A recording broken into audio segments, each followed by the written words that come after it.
Shabbos. Good morning, everyone. Great to see you. Welcome. I'm so thrilled to be able to be here with you again. I met a lot of you the last time I was here. It was Leviticus. It was a little darker outside. Yeah, it's working. It's working. It's working. Good. Okay, good. Here's Jackie. There we go. Okay, I feel much better. Okay, good. Okay, good.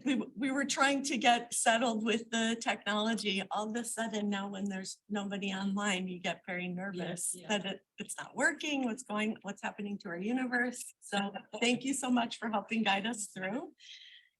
I'm Rabbi Stacy Schlein. I work at the Jewish Education Center of Cleveland, and my job is to support the synagogue and early childhood programs. So I do a lot of work here at B'nai Yeshurun with your wonderful educators. And I'm honored to be able to be here and enjoy this time together, engaging in the study of Torah. So as we begin, let's bring ourselves together with focus by saying the bracha for studying Torah. So please join me. Baruch atah Adonai Eloheinu melech haolam asher kishanu b'mitzvotav v'tzivanu la'asok b'divrei Torah. We thank you, O God, ruler of the heavens and earth, who brings us together to allow us this incredible mitzvah to be able to really la'asok, to engage. One of my teachers, Rabbi Cantor Ellen Dreskin, actually likes to do the word play and to soak in the words of Torah. So as I started that months ago. okay, good. Maybe you were one of her students without even hearing it. So I really want we're going to immerse ourselves into the word of our parsha. One of the things I like to do, I just want to give you a sense of what our goal is for our time together. The big piece that we're going to be exploring is the relationship between vows, you might call it promises, and to boundaries. Right, neder to boundaries. And yes, we're gearing up for that. We're going to take a look at what are boundaries that are good or important or even need to be crossed, and what are some boundaries that should not be crossed, and trying to find moments where there's that juxtaposition between boundaries that are really good to uphold and also you should cross them. So there's sort of this interplay in these models. One thing I love to do, I want to go around and just introduce everyone to introduce themselves so I know a little bit about you, who you are. And what I'd like to do, and this will be like a very short introduction, we'll do that. I'll give an introduction overview to the parsha. And then what I want to do is to take a look at the beginning and the end of the parsha and to see the interplay and that tension and how it builds out towards our goal of understanding that relationship between vows and boundaries. Sound good? Okay, excellent. So let's go ahead and get started. What I'd like you to do when you introduce yourself, I'd like you to share your name and a boundary that you crossed that you're very proud of. Now, here's the trick. You only have 2 sentences. Okay, so this is not like a whole big discourse, but your name and a boundary that you're proud that you crossed. I'll give you an example. One of the first things that came to mind, I remember when I was a little kid, I finally was allowed to go across Warrensville Center Road on my own. That felt like a very big boundary that I could cross as a small child. So it could be something like that. It could also be something like, an example for me, I'm the first person in my family to become a rabbi. So that felt like a wonderful boundary to cross too. So you'll do your name and a boundary that you're proud you crossed. Would you like to start? Okay, Bijan Simpai. I did not really think about it. Any boundaries that I cross, but because you mentioned it, I can call it boundary that I crossed. I sure crossed it. And that was side to have the courage leave my birth country to go to a different country for college. Wow. That was it. Abraham. Right, that's right, that's. I was crossing a boundary. Yes. Now that you mention it. Now that I mentioned, It yeah, could be. beautiful, it could be, absolutely. Okay, let's continue. My name is Barbara. Also crossed the boundary in. Thank you. And my name is Nina Rosner. And I think that's a hard one, boundaries, but for me, I think it was the first time I went to Israel. That was a huge boundary. And all the subsequent times I've been there. The greatest experiences of my life. Thank you. I'm Marcia Wyman. I'm not much of a traveler, so these types of boundaries I have not done. So, but I think probably if I equate boundaries to challenges, going back to school, when raising a family, doing that simultaneously was, I don't know if it's a boundary, but it was quite a challenge to go back to school in my 30s and get a postgraduate degree while raising a family. Absolutely, I think that absolutely multiple boundaries at the same time. Thank you. I'm Harvey Wasserman. I'm, talking about boundaries. I am proud of the way I handled myself when I went from being married to being single when my wife passed on. Thank you. Thanks for sharing that. Judy Friedman. Lots of challenges also. I think my latest one is I've been for a long time wanting to be able to read Torah, and I'm doing it. Beautiful. I'm Elliot Zinner, not Sinner, Zinner with a Z, I hope. And it was my wife's 9th yortzeit last Wednesday. And I had to cross several boundaries to get to be here today. I had to go from Canada, where she was from, to New York State, to Pennsylvania, and then into Ohio. So I crossed several boundaries a few days ago. Thank you. Thank I you. hope it was not on foot. If it was on foot, I don't think he'd be here right now, right? He'd still be in traveling. It's the candidate. You did, okay, good. We have another boundary crosser by foot. Excellent. Okay, please. Bob Zimmerman, I think the boundary that I had is I was the first person in my family to have a bar mitzvah. Yeah. Ivan Platt. I'll say putting on to the villain was kind of a boundary, in my religious evolution. Beautiful. Thank you. Michael Lowenstein, sort of, I don't know, a boundaryless life. Beautiful, thank you. Marvin Sable, I guess I'm a convert from Reform Judaism to conservative. It's a good boundary. Depends who you ask. Maybe if you ask the Reform Rabbi, I don't know. Beautiful, thank you. And the boundary I seem to be crossing every single week is using electronics on Shabbos in the synagogue. Right?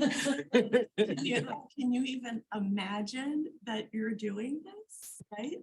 After all, like, it just seems, if you It went back like would've- 10 years, it would be very It would surprising. have, grandparents would be turning over in their grave if they knew I was doing this on Shabbos. Let's put it that way. Maybe, but maybe they also would be proud that you're making it possible for people who couldn't be here. So who knows? Okay, so we should also invite, I know we have a number of people online, so I'd love for you to introduce yourselves. I know a couple people came in after we started the instructions. What I'd like you to do is introduce yourself and then share a boundary that you're proud that you crossed. It can be something very simple. It can be something a little more profound. So if you can just share your name, and you have 2 sentences. I'm Nelson Pohl, and I'm proud that I moved to Florida. Beautiful, beautiful. Okay, Welcome from Florida. Peter. You're unmute. Am I unmuted now? Should be. Peter Haas, I'm the Abba Silver Professor Emeritus of Jewish Studies from Case Western Reserve.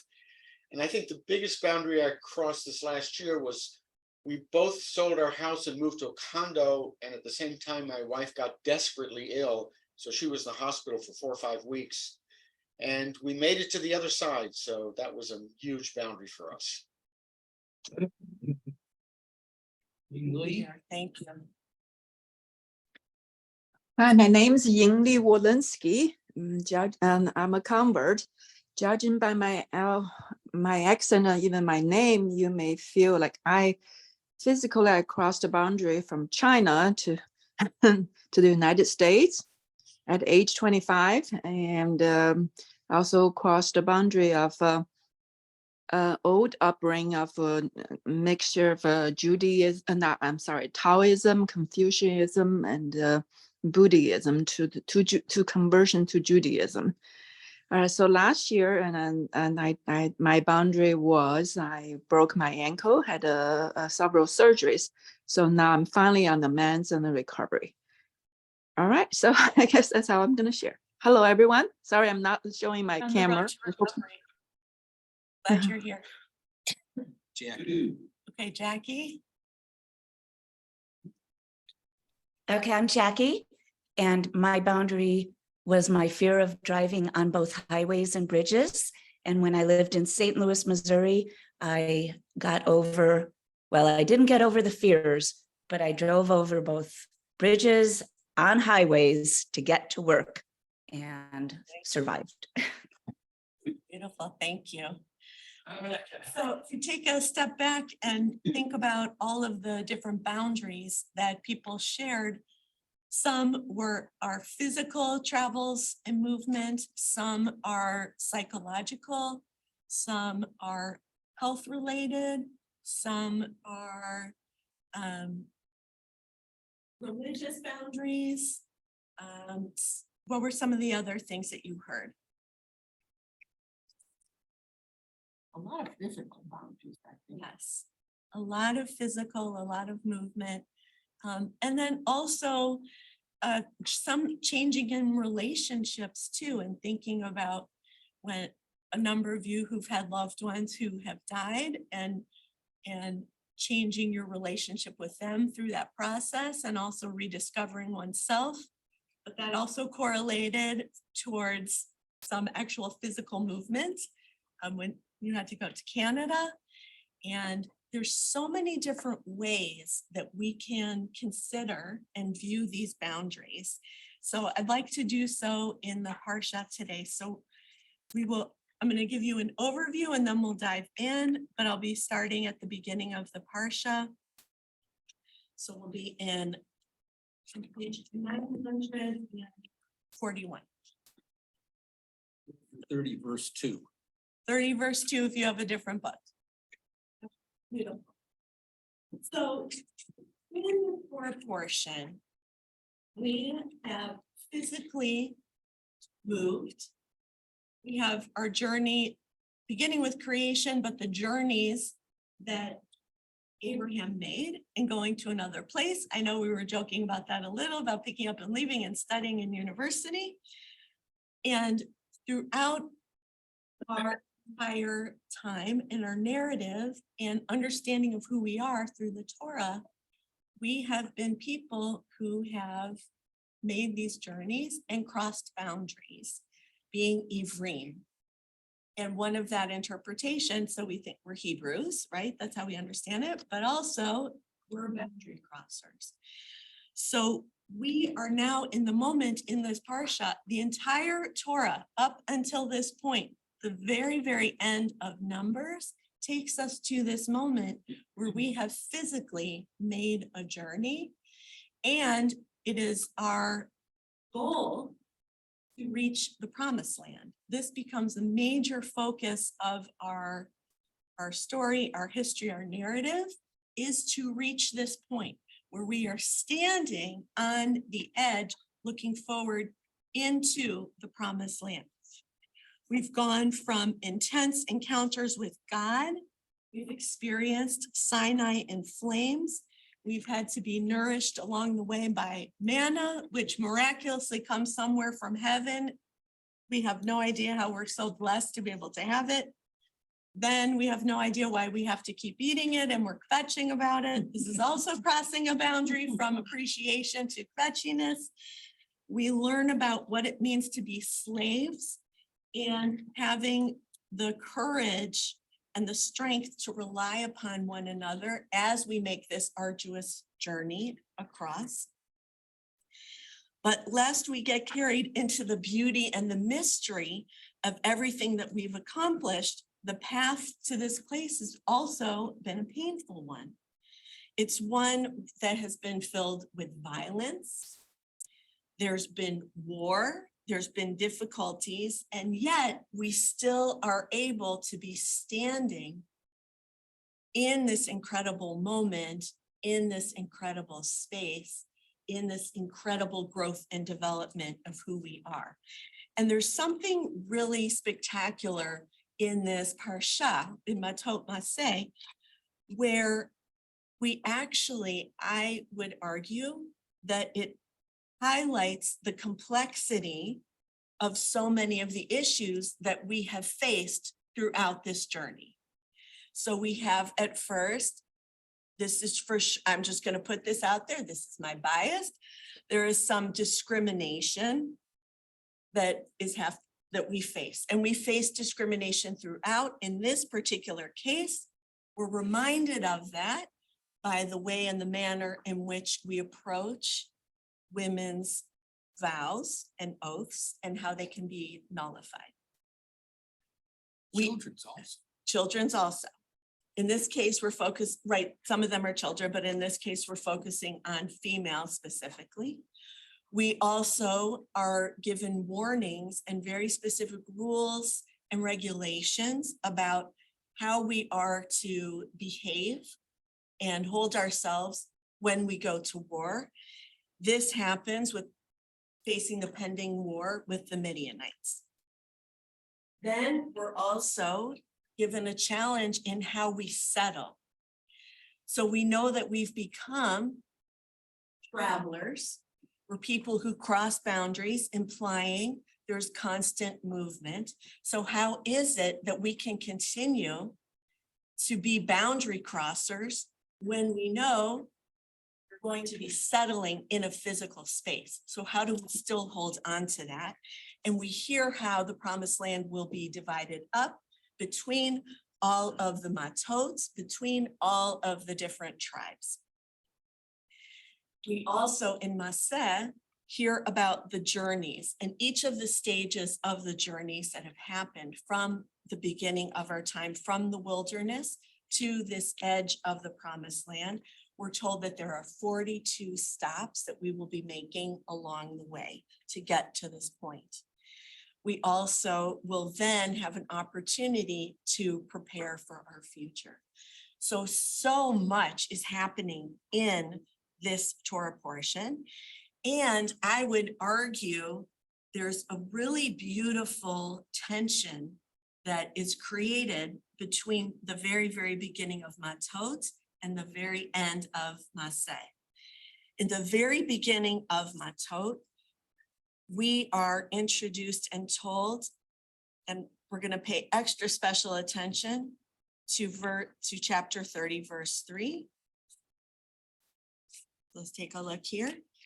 If a man makes a vow to the Lord or takes an oath imposing an obligation on himself, he shall not break his pledge. He must carry out all that has crossed his lips. And I want you to think about the Hebrew words. Kichol hayotse mipiv ya'aseh. So, and I know we have some Hebrew scholars here. Think about the nature of this movement. Since we're talking about us as boundary crossers, there is a boundary being crossed even at the end of this verse. For all, yes, I was gonna say that the boundary is he has to say it, he can't just think it. right. And it's also, it's interesting. It's not saying, it's not thinking, there's this physical motion. It's almost like if you close your eyes to imagine this, Yotse mipiv, right? Everything that has come out of one's mouth.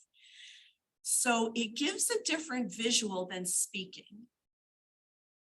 When you think about what happens when you speak, all of us might be a little bit different. Some of us are introverts, some of us are extroverts, some of us come up with our ideas and then we voice those ideas through our mouth.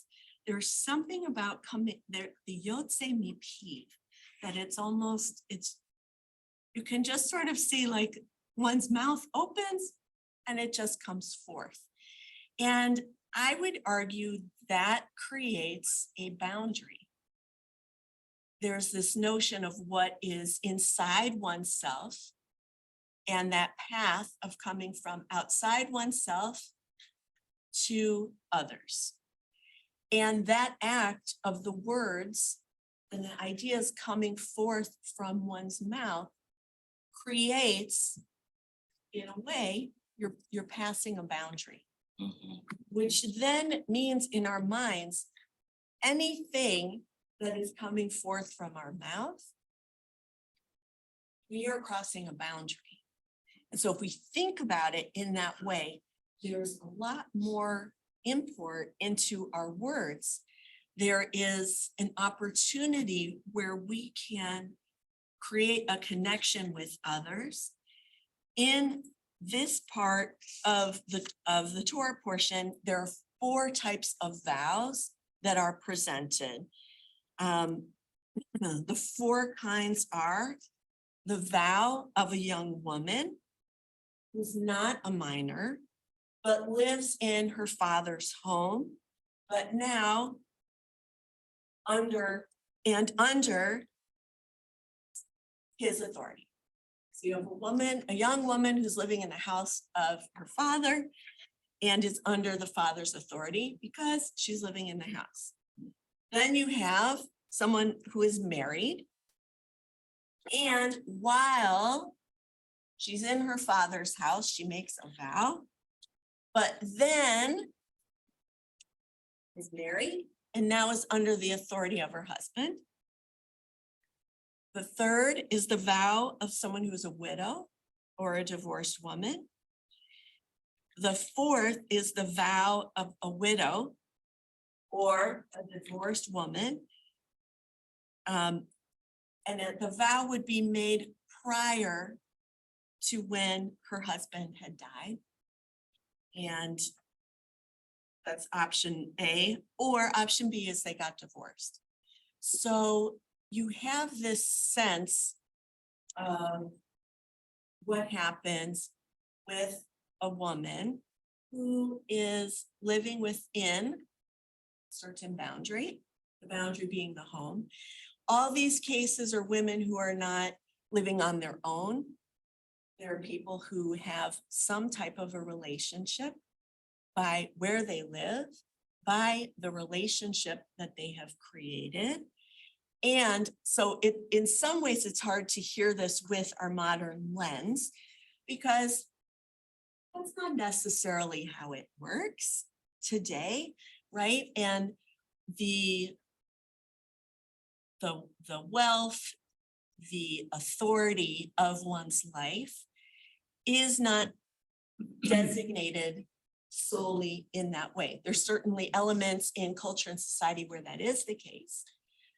But I want to take a step back. Where would it fall if a woman made a vow and either her father or the husband disavowed it, well, let's do husband.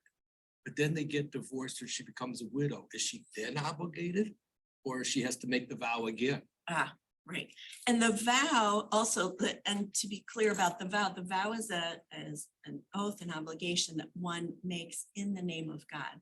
So the idea is that you would make the vow, and when you make the vow, then God will be responding in response to that vow and in response to that promise. So it's very interesting. It probably would depend if it was followed through in that particular case. So it's a great question. So before we dive into the questions, I want to give a little bit. I know this group like loves to jump in and talk. So I want to frame this conversation a little bit because I want to take a step away from the gender challenges. I want to take a step away from it feels foreign in a way because it's about our culture and society from a different time.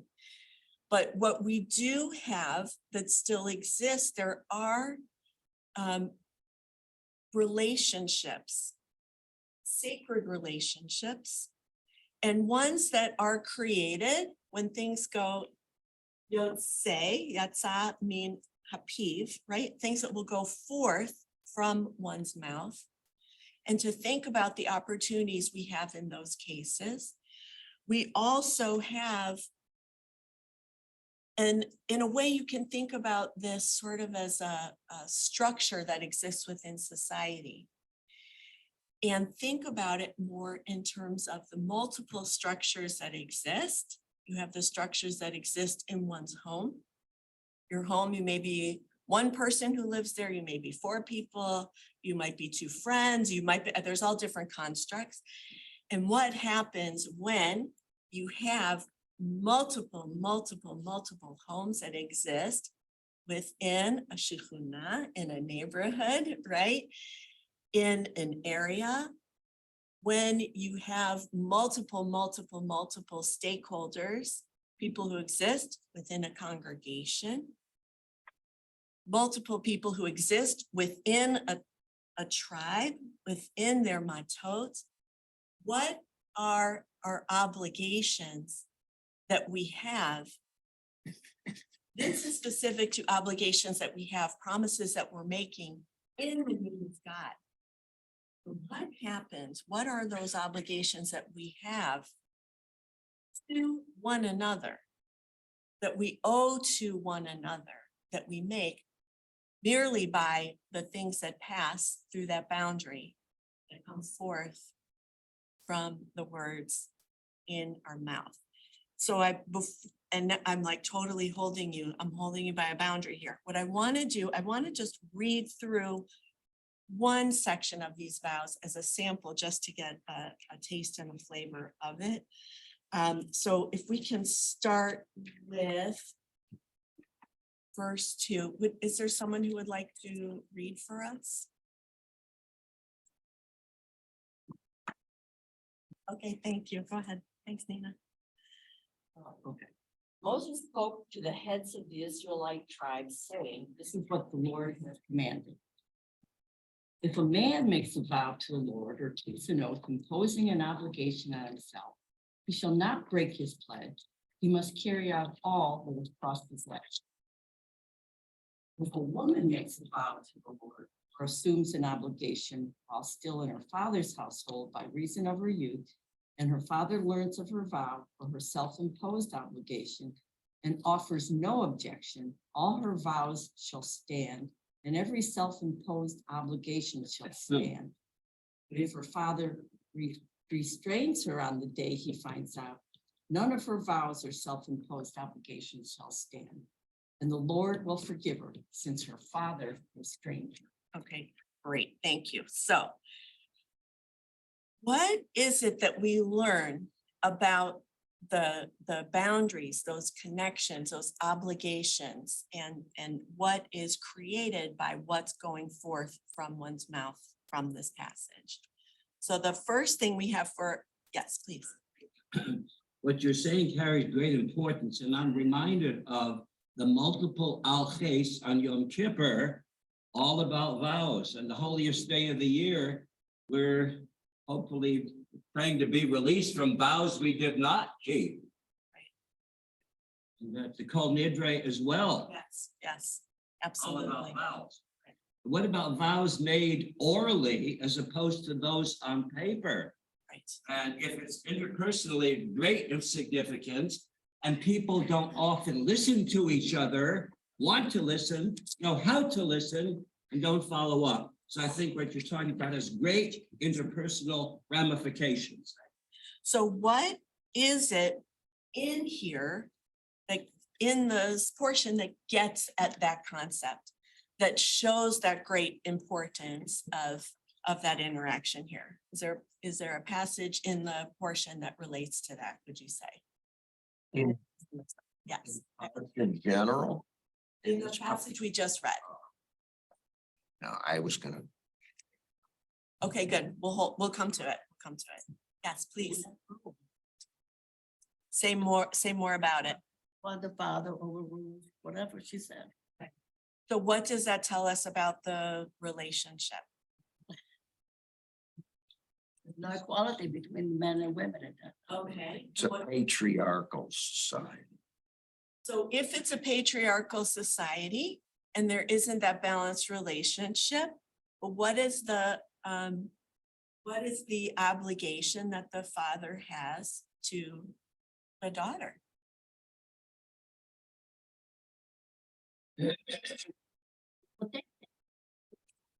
Right? So it can be viewed as a way to protect, right? So on the one hand, we think it's very patriarchal. She has no power. Yes, that's true. And also, there's this image that she's being protected. So by making this vow and doing it, and the father being there, the father is there to protect. And that really gives us a different way of understanding this. Did you want to add something? I don't know what the word is in Hebrew, but it's interesting. In their paragraph, it's twice it uses the word, her father restrains her. Mm-hmm. And I think that's a rather, to me, a negative. So I don't know what verb it's used there. He means it. All right, let's take a look. Number 6. Verse 6. Okay. If her father restrains her on that day. Do you want to read the Hebrew for us? Yes, the issue is that translation from one language to another So, not always does justice. That's what I'm asking. Right. So, So imheni in Hebrew is lahania, means to prevent somebody from doing Right. something. So if the father prevents her from, and then Mhm. that's the word. Is restrain her the correct translation? I don't know. Maybe I don't know how many other choices there are. right. Translated. Right. So, right. And that, that word is very charged, right? To restrain is very different than to prevent, right? So if you It's exactly the translation. yeah, That's what what I would you was say? saying. He is to try and prevent. Yeah, Restraint is totally different. Well, it's Right. much more harsh. right, So right. I don't see the translation. Okay. Yes, and Nelson, you wanted to share something? Yeah, I'm bothered by the sense of the chapters. The two parshas is about women and their difficulties, but right here it doesn't say that. It's a girl and she's a minor, and we don't know yet until we read that isn't the same problem for a minor boy. So I'm not sure this is about women as this particular one is about women as such, or whether it's about minors as such. It's a great point. You're right, Yeah, absolutely. this is It's specifically Isha, not Nahar. right, Rhea, whatever the word is in feminine. right. It's Bishav, right? Yes, Ivan. Thank you, Nelson. By preventing her from carrying out her vow or her oath, he's taking away her responsibility. He's not doing justice to her in the sense that she needs to make choices, learn, make a promise, follow through, make choices. He's sort of emasculating the daughter. That's the wrong word, but he's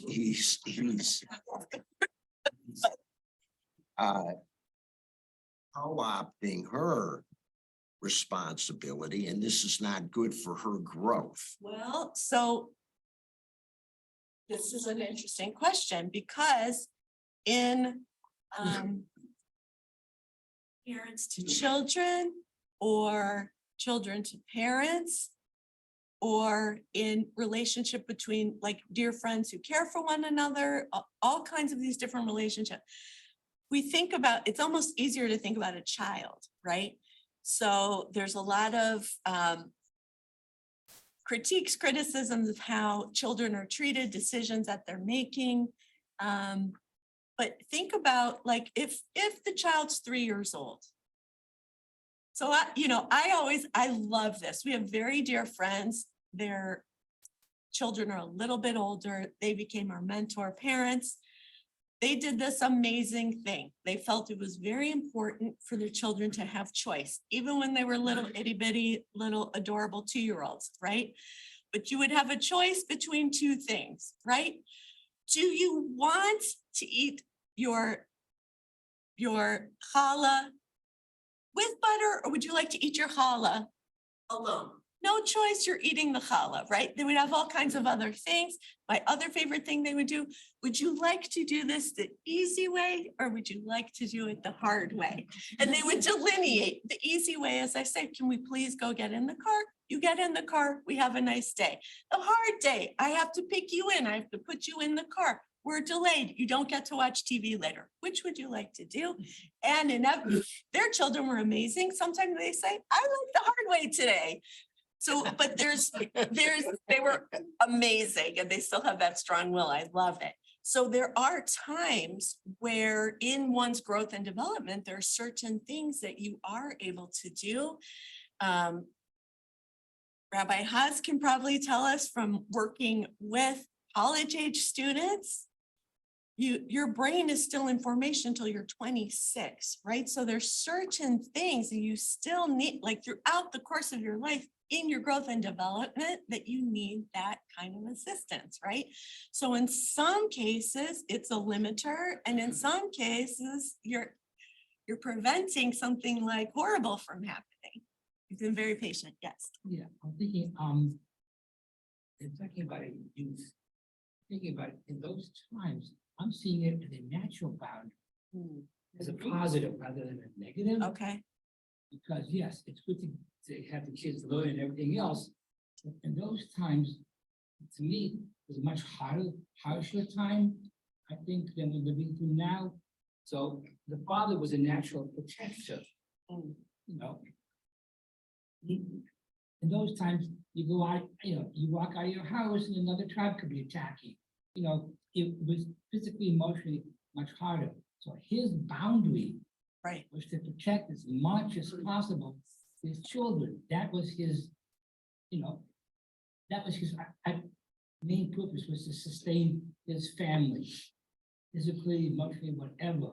That was the boundaries he had to have. Okay. And so by doing this, that was a natural extension of his boundary to protect his child. That meant physically, and in this case, doing some of these things. Okay. So this was an obligation rather than holding them back, which would be our sensibilities. To me, this was very natural in those days, because you can't have so many little fences and boundaries. I can do this and here. Somewhere you have to draw the line completely. I can do this, but not this, this, and this. It becomes too hard to navigate. Right. So he had to draw one specific line, and that meant complete protection, and that also meant balance. And also, as you were talking, I was drawn back to the verse where it's verse 35, and her father learns of her vow. Remember, it's her vow to God, and her self-imposed obligation and offers no objection, and all her vows shall stand, and every self-imposed obligation shall stand. So there's still this idea that the child gets to, did I jump? I just had trouble finding. Okay, chapter 30. Verse 5. 35. Oh, 30. That's why I was, verse that's why 5. I kept looking over there. Fair enough. I knew there was something. But so there's also this idea that the child still learns how to make a vow to God. Experiments, tries, does it. And there's almost this idea, like a notion of the preventing, where like the father is there sort of like the safety net even. Okay. So Yes, I can't get out of my bed. yes, please. Jephthah's vow, which is kind of a hybrid. He made a vow that affected his daughter, and his daughter basically had to fulfill it. Right. It wasn't even her vow. When she lived in his house, when she was a minor. And how was that able to stand based upon? So that's a different construct, right? Which is why, It so. was his vow, but it affected Right. her. Right. Right, it's a She was very, inconsistent. yes. So this is in a different scenario and setting, like we think of like different legal constructs, so it's a different construct. But yes, of course, that raises that memory to mind. I'm Yes. trying to figure out what the difference is. A vow, you say it out loud Mhm. in the name of God. What's the self-imposed obligation? I didn't say anything, I just started doing. And why couldn't I just stop just as easily as I started? So there's a relationship that is implied because you make a vow and you do it in God's name. So you're doing it in relationship to God.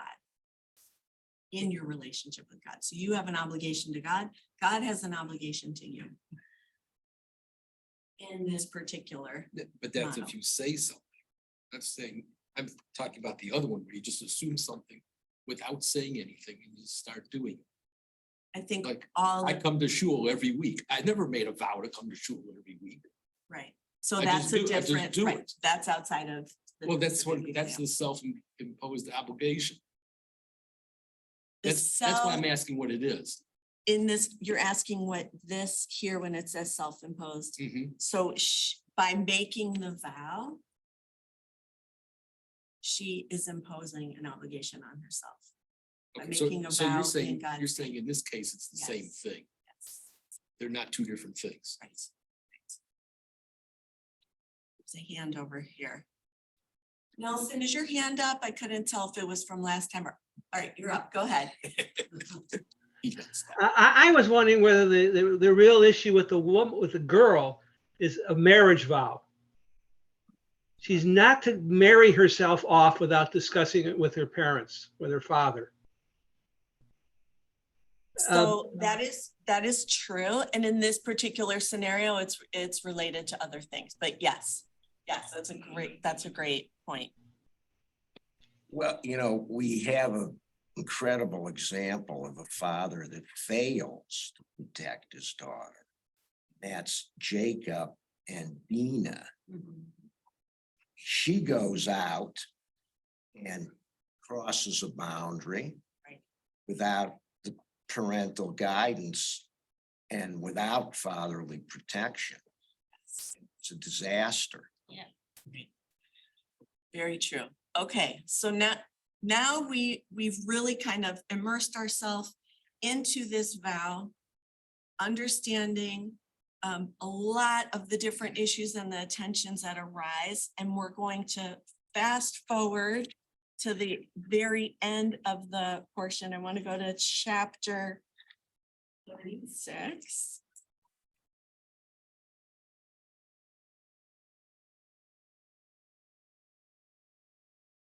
The back version of the journey. This is not the on foot. This is by car travel from Canada, right? Like, We're gonna zoom right to the end. Okay, so I want to read through this entire passage just so we hear it. And then we can zoom in a little bit more. Do we have someone who's starting on verse 1? Do you want to do? No. Okay, who would like to don't read like it? Please. The family heads in the clan of the descendants of Gilead, son of Machir, son of Manasseh, one of the Josephite clans, came forward and appealed to Moses and the chieftains, family heads of the Israelites. They said, "The Lord commanded my Lord to assign the land to the Israelites as shares by lot. And my Lord was further commanded by the Lord to assign the shares of our kinsman Zelophehad to his daughters. Now, if they marry persons from another Israelite tribe, their share will be cut off from our ancestral portion and be added to the portion of the tribe into which they marry. Thus, our allotted portion will be diminished. And even when the Israelites observe the Jubilee, their share will be added to that of the tribe into which they marry, and their share will be cut off from the ancestral portion of our tribe." So Moses, at the Lord's bidding, instructed the Israelites, saying, "The plea of the Josephite tribe is just.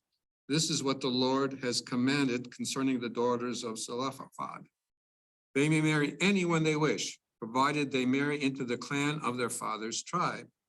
No inheritance of the Israelites may pass over from one tribe to another, but the Israelites must remain bound each to the ancestral portion of his tribe. Every daughter among the Israelite tribes who inherits a share must marry someone from a clan of her father's tribe in order that every Israelite may keep his ancestral share. Thus, no inheritance shall pass over from one tribe to another, but the Israelite tribe shall remain bound to each to its portion. The daughters of Zelophehad did as the Lord had commanded Moses. Mahlah, Sirza, Hoglah, Milcah, and Noah, Zelophehad's daughters, were married to sons of their uncles, marrying into the clan of descendants of Manasseh, son of Joseph, so that their share remained in the tribe of their father's clans. Not what we say, marriage cousin marriages. Yes. Are made in heaven. I guess so. Is that it? Probably. Okay, More than one sometimes. yeah, yeah. Okay, and the last part, these are the commandments and regulations that the Lord enjoined upon the Israelites through Moses on the steps of Moab at the Jordan near Jericho. It's Ba'aravot Moab al Yarden Jericho. So it's on this like vast, like desert plain. You can just like envision standing and looking over. And there, I think there's a little wordplay, Aravot and Ever. So you have the Aravot, you have this plain, but Ever, remember, is to cross. So there's this kind of hinged in between there. So the question is, what are the boundaries that the daughters of Zelophehad had to hold and cross? What were the parts that were crossed? Well, the crossing would be that they inherited land. That was unheard Correct. of. So we have them to thank. Yes. Especially because I came from a family of all girls. Number one, and number two, I guess the negative would be, they partially, because they have to marry all their cousins, their first cousins. I'm wondering if that's the reason there's so many genetic diseases today, even today. Well, I mean, Jewish genetic disease. there definitely was like a lot of marrying in your tribe and people who were in your shtetl and people who were, it was definite, I'm sure that plays into it. It didn't start there. Right. Probably not. No, but it makes me think about. Of The course. patriarchs all My did too. daughters married their first cousins, et cetera, et cetera. Right, right. Definitely. Okay, so so for you, it raises like a health boundary question, right? Definitely. Okay, and do you think, like, how do you understand this boundary that they crossed? What are your feelings about it? What questions does it raise?